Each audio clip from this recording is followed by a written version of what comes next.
John killed himself. If you can't hold on, if you can't hold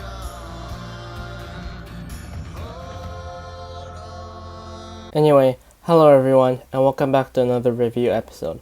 In this episode, I'm going to review A Million Little Things. Spoiler warning is going to be in effect right now, so if you haven't seen the show, please watch the show, but if you're still watching it, thank you for watching.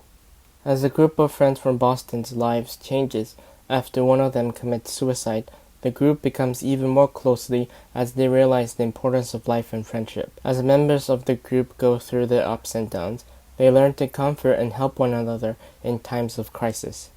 One of the reasons why I like the show is how the show dives deep into human emotions. The show affects me in a way that no other show could ever do. As each characters have personal conflicts within their lives, the characters of the show feels more real than other TV shows. The other reason why I like the show is the theme of family and friendship. As the group grows closer after the death of John, portrayed by Ron Livingston, the group becomes more like a family to comfort one another and spend more time with one another to keep the memory of John alive. Top 10 episodes. Number 10, The Rock, Season 1, Episode 15. As Gary, portrayed by James Roday, and Maggie, portrayed by Allison Miller, tries to go to Plymouth Rock as the last bucket list stop on Maggie, they are interrupted by members of the group as they seek Gary's help. Meanwhile, Rome, portrayed by Romany Malco, spends time with his family, which ends with Rome and his father becoming closer than ever before. Number 9, Till Death Do Us Part, Season 2, Episode 19. As Eddie, portrayed by David Gintoli, and Catherine, portrayed by Grace Park, get ready to renew their vows, Eddie travels to the lake house where Alex Stewart, portrayed by Olivia Steele Falconer, was killed. Eddie tries to discover how Alex was killed with the help of his sister Lindsay, portrayed by Sprague Graydon. Meanwhile, Catherine grows concerned for Eddie as he's not at the altar. When Catherine confronts Lindsay, she learns what Eddie has been through. As Catherine gets in contact with Eddie, he gets hit by a truck, leaving his fate unknown. Number 8, Pilot, Season 1, Episode 1. As the group's friendship grows after meeting in an unexpected circumstance, some achieve success and others struggle, but all of them feel stuck in their lives. But when John commits suicide, the group's life changes.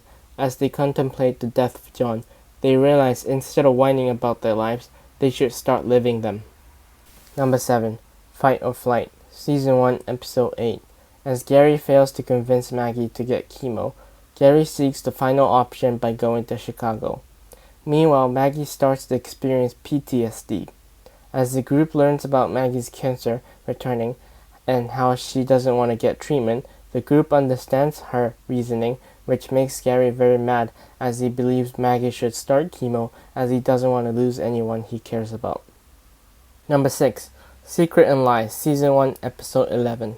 As Delilah, portrayed by Stephanie Sotzak, seeks help from Catherine, Delilah learns about how John might have been using her to get loans for his work.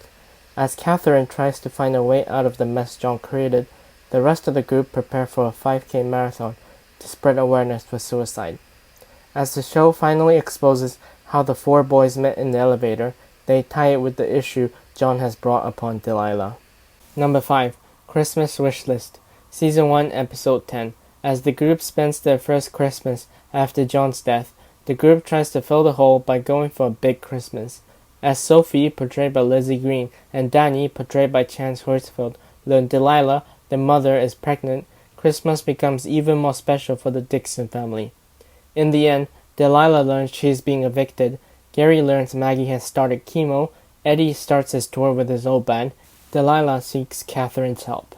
Number 4, Unexpected, Season 1, Episode 6. As the group learns Delilah is pregnant, the question becomes who's the father. Meanwhile, Eddie prepares for his gig while Gary and Maggie babysit Theo, portrayed by Tristan Bayon. Eddie starts to have a stage fright as it is his first time performing sober. As Gary and Maggie brings Theo to watch Eddie perform, Eddie becomes confident as Theo is there to listen. In the end, Delilah delivers the news to Eddie how the baby is not John's, but it's his. Number 3, Goodbye, Season 1, Episode 17. The one question that was lingering for the season was why did John jump? The question was answered with Delilah meeting Barbara Morgan, portrayed by Drea de Matteo, and learning what John has been through before meeting her. As the group get closure on how John died, and especially Gary, Delilah goes into labor, and Eddie decides to tell Catherine Delilah's baby is his. Number 2. 1 year later, Season 2, Episode 17. As the group mourns the 1 year anniversary of John's death, the group has dinner at the Dixon house. Sophie finally forgives Eddie for the affair and allows Eddie to get closure on John. As Catherine decides she wants to start her own farm, Delilah and Regina, portrayed by Christina Moses, gives the second floor of the restaurant to Catherine as a workspace. Here are some honorable mentions.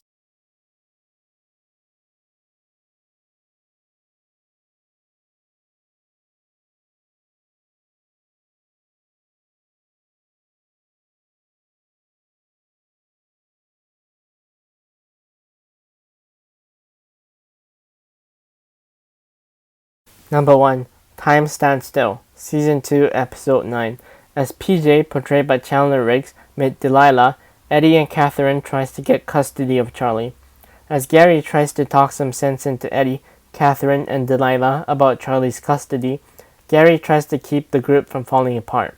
When PJ fails to comprehend that John is not his father, PJ tries to commit suicide, which Rome talks him out of. In the end, Gary breaks up with Maggie, Regina agrees to adopt the baby, and the kids learn about Eddie and Delilah's affair.